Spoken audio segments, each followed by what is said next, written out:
नमस्कार दोस्तों, स्वागत है आप सभी का मेरी कहानियों में। मैं हूँ शिखा और एक बार फिर से आपके लिए लेकर आई हूँ एक नई कहानी और उम्मीद करती हूँ कि बाकी कहानियों की तरह ये कहानी भी आपको बेहद पसंद आएगी। पसंद आए तो चैनल को सब्सक्राइब करना मत भूलिएगा। इसके अलावा आप मुझे इंस्टाग्राम पर भी फॉलो कर सकते हैं। मेरी इंस्टाग्राम आईडी डिस्क्रिप्शन बॉक्स में दी गई है। तो चलिए अपनी आज की कहानी शुरू करते हैं। चंदा, मैं तुमसे बहुत प्यार करता हूँ और अगर तुमने मुझसे शादी नहीं की तो मैं जी नहीं सकूंगा, मनोज ने चंदा से कहा। पर मेरे माँ बाबूजी तो कभी इस रिश्ते के लिए राजी नहीं होंगे, क्योंकि उनका कहना है कि तू नशा करता है और पूरे गांव में आवारागर्दी करता है। चंदा बोली, मैं नशा करता हूँ तो तेरी याद में दुखी होकर करता हूँ, और अगर आवारागर्दी करता हूँ तो तेरी याद में पागल बनकर। तू मुझे नहीं मिली तो मैं तो दुनिया ही छोड़ जाऊंगा, मनोज ने आंखों में आंसू लाने का नाटक करते हुए कहा। कुछ इसी तरह की मीठी मीठी बातें करके मनोज ने चंदा को अपनी बातों में फंसा लिया और उसे इस बात का भरोसा दिलाया कि दोनों भागकर शादी कर लेंगे और जब माँ बाबूजी का गुस्सा शांत हो जाएगा तो वापस आकर माफ़ी मांग लेंगे। चंदा भी मनोज की बातों में आ गई और एक रात उन दोनों ने गांव से भाग जाने का फैसला किया। यह कौन सा शहर था, चंदा को नहीं मालूम था। वह तो बस मनोज पर यकीन करके ही उसके साथ चली आई थी। चंदा को लेकर मनोज एक बड़े से मकान में पहुंचा। उस कमरे में ज़रूरत की सारी चीज़ें पहले से ही मौजूद थीं। मनोज ने चंदा को बताया कि उन दोनों को आज ही मंदिर में शादी करनी होगी और इसके लिए उसे बाजार जाकर ज़रूरी सामान लाना होगा। मनोज के बाहर जाने के बाद चंदा वहीं पड़े एक बिस्तर पर लेट गई और उसकी आंख लग गई। जब थोड़ी देर बाद चंदा की आंख खुली तो कमरे में मनोज कहीं नहीं दिखाई दिया। कोने में एक आदमी बैठा हुआ था जो उसे खा जाने वाली नज़रों से घूर रहा था। एक अजनबी को इस तरह से घूरता हुआ देखकर चंदा घबरा उठी। कौन हो तुम? मनोज कहाँ है? कहते हुए चंदा हकला रही थी। मेरा नाम राज है। उसने कुछ बताया नहीं तुझे क्या? चालबाजी से मुस्कुराते हुए राज ने पूछा। मुझे मेरे पति के पास जाना है। चंदा की घबराहट अब बढ़ने लगी थी। अब उसे भूल जा, वह तो तुझे मेरे हाथों बेच गया है और बदले में 2 लाख रुपए लेकर गया है, राज ने कहा। राज की बातें सुनकर चंदा चीखने लगी। मेरा मनोज कहाँ है? मुझे वहीं पहुंचा दो। राज इलाके का एक रसूख वाला आदमी था। चंदा का चीखना और रोना सुनकर उसको गुस्सा आ रहा था। वह उठा और चंदा को मारने की गरज से उसने हाथ उठाया ही था कि तभी कमरे में एक बूढ़ी औरत आई। वो राज की माँ थी। अरे राज, तू इसे छोड़ दे, मैं समझाती हूँ इसे। देख लड़की, अब मेरा बेटा राज ही तेरा पति है और जिसे तू अपना पति कह रही है ना, वह आदमी ही तुझे यहाँ आकर बेच गया है। बूढ़ी की बात सुनकर चंदा को भरोसा नहीं हो रहा था। वह सहम रही थी। अब डरने से काम नहीं चलेगा लड़की, जैसा मैं कहती हूँ वैसा करती चल। रानी बनकर राज करेगी यहाँ पर। थोड़ा रुककर फिर उस बूढ़ी माँ ने बोलना शुरू किया। देख, सच्चाई यह है कि मेरी बहू बच्चा पैदा नहीं कर पा रही है। वह दुष्ट हमारे घर को जायदाद का वारिस नहीं दे पाई है, इसलिए हमें एक ऐसी लड़की की ज़रूरत थी जो हमारे ठाकुर खानदान को वारिस दे सके। अब तो आसानी से मान गई तो ठीक, नहीं तो मजबूर हो जाएंगे, समझी? इस इलाके में औरतों की तादाद मर्दों के मुकाबले वैसे भी बहुत कम है, इसलिए यहाँ तो केवल मेरा बेटा ही तेरे साथ संबंध बनाएगा और वो सारे सुख देगा जो ये अपनी असली पत्नी को देता है। तूने अगर भागने की कोशिश की तो बाहर कितने लोग तेरा बलात्कार करेंगे, तू गिन भी नहीं पाएगी। नहीं, ऐसा नहीं हो सकता, तुम लोग झूठ बोल रहे हो। मुझे मनोज के पास जाना है, चंदा चीख रही थी। हाँ हाँ, चली जाना अपने मनोज के पास। एक बात कान खोलकर सुन ले, हमें भी तुम्हारी ज़रूरत नहीं है। हमें एक लड़का दे दे और फिर चली जाना यहाँ से, राज गुस्से में बोल रहा था। उसकी बातें सुनकर चंदा कमरे में इधर उधर भागने लगी। यह ऐसे नहीं मानेगी राज, ऐसे कर, इसे रस्सियों में बांध कर डाल दे, कुछ दिनों में इसका दिमाग सही हो जाएगा, बूढ़ी ने कहा। राज ने एक रस्सी मंगवाकर चंदा को बिस्तर के पाए से बांधकर दरवाजा बाहर से बंद कर दिया और चंदा को 2 दिन का समय सोच विचार करने के लिए दिया। चंदा कमरे में बंधी हुई सिसकती रही। उसे क्या पता था कि किसी से प्यार करने की इतनी बड़ी सजा मिलेगी। आज उसे पछतावा हो रहा था।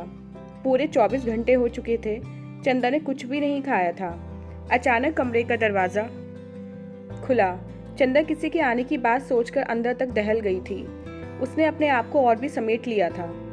सुनो, कुछ खा लो, ऐसे कब तक पड़ी रहोगी? यह एक औरत की आवाज़ थी। आवाज़ सुनकर चंदा ने आंखें ऊपर की तो देखा कि एक खूबसूरत औरत सिर पर पल्ला डाले, हाथों में खाने की थाली लिए उसके सामने खड़ी है। चंदा समझ गई कि ये राज की पत्नी है। मेरा नाम मंजुला है और तुम्हें मुझसे डरने की ज़रूरत नहीं है। हालांकि मेरे आदमी को अपने बस में करके तुम मेरी सौत बन सकती हो, लेकिन फिर भी मैं तुम्हें खाना खिलाने आई हूँ। राज की पत्नी ने चंदा के बंधनों को खोला और चंदा के हाथ मुंह को साफ किया। ये कुछ कपड़े लाई हूँ, चाहो तो नहाकर इन्हें पहन सकती हो और फिर खाना खा लो। आप मुझे इतना बता दीजिए कि अगर मेरी जगह आप होती तो क्या आप खाना पीना खा सकती थीं? अगर आपने किसी से प्यार किया होता और वो आपको धोखा दे दे तो आपको कैसा लगता? देखो, मैं यहाँ बरसों से हूँ और मैं यही कहूँगी कि जो तुमसे कहा जा रहा है उसे मान लो, क्योंकि तुम्हारे रोने का कोई भी असर इन पर नहीं होने जा रहा है, मंजुला ने चंदा को समझाते हुए कहा। पर फिर भी चंदा को मंजुला की बातें समझ नहीं आ रही थी।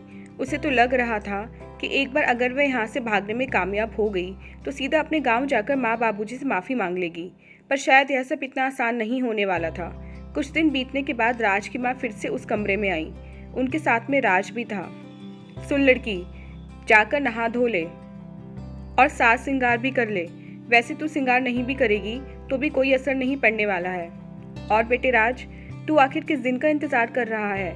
अब समय आ गया है, तुझे अपनी मर्दानगी साबित करनी होगी। दिखा दे दुनिया को, मेरा बेटा राज भी एक बेटा पैदा करने की ताकत रखता है। राज को मानो इसी बात का इंतजार था। चंदा के लाख हाथ पर पटकने के बाद भी राज ने दरवाज़ा बंद किया और एक एक करके चंदा के सारे कपड़े उतार फेंके और उसके अनछुए बदन को अपने बदन से रगड़ने लगा और उसका बलात्कार किया। एक दो बार नहीं बल्कि पूरे महीने तक बिना नागा किए हुए राज चंदा के साथ बलात्कार करता रहा। चंदा रोती रही और बलात्कार का शिकार होती रही, पर उसका रोने सुनने वाला वहां कोई नहीं था। एक दिन राज की माँ चंदा के कमरे में आई। उनके साथ एक डॉक्टर भी थी। इसे चेक करके बताओ कि ये पेट से हुई भी है कि नहीं। डॉक्टर अपने काम में लग गई और चंदा के कुछ सैंपल लेकर उनकी जांच की। कुछ देर बाद डॉक्टर ने चंदा के पेट से होने की सूचना दी। राज को यह बात पता चली तो वह खुशी से फूला न समाया। आज उसे अपनी मर्दानगी पर बड़ा घमंड हो रहा था और उसने मान लिया था कि औरत बदलने से वह बेटे का बाप बन जाएगा। चंदा पेट से क्या हुई, उसके कमरे में सूखे मेवे फल का अंबार लगा दिया गया। किसी चीज़ की कोई कमी नहीं रहने दी गई चंदा के आसपास। राज और उसकी माँ रोज आते और चंदा के पेट पर नजर डालते और इशारों इशारों में ही खुश होते। एक दिन सुबह से ही चंदा की खूब आवभगत हो रही थी, क्योंकि राज उसे अपने साथ लेकर पास के अस्पताल में जा रहा था। राज वहां जाकर चंदा के पेट में पल रहे भ्रूण के लिंग की जांच कराता और अगर चंदा के पेट में लड़की पल रही होती तो उसका पेट गिरा देता। अपनी कार में चंदा को लेकर बहुत खुशी के साथ वह अस्पताल पहुंचा था, पर उसकी खुशी तब काफूर हो गई जब उसे पता चला कि चंदा के पेट में लड़की पल रही है। मेरे तो सारे पैसे बर्बाद हो गए माँ, इस औरत के पेट में लड़की पल रही है। लगता है मेरी किस्मत में ही एक बेटे का सुख नहीं है। रोने लगा था राज। अरे तू चिंता क्यों करता है, इस बार पेट में लड़की आ गई तो क्या, तू फिर से कोशिश कर, थोड़ा और बादाम खिला और मुझे पोते का मुंह दिखवा दे। अभी भी रास्ता बंद नहीं हुआ है। इसे अस्पताल ले जा और बच्चा गिरवा दे। राज की बीवी मंजुला ने माँ बेटे में होने वाली बातें चुपके से सुन ली थी। उसके कदम चंदा के कमरे की तरफ बढ़ चले।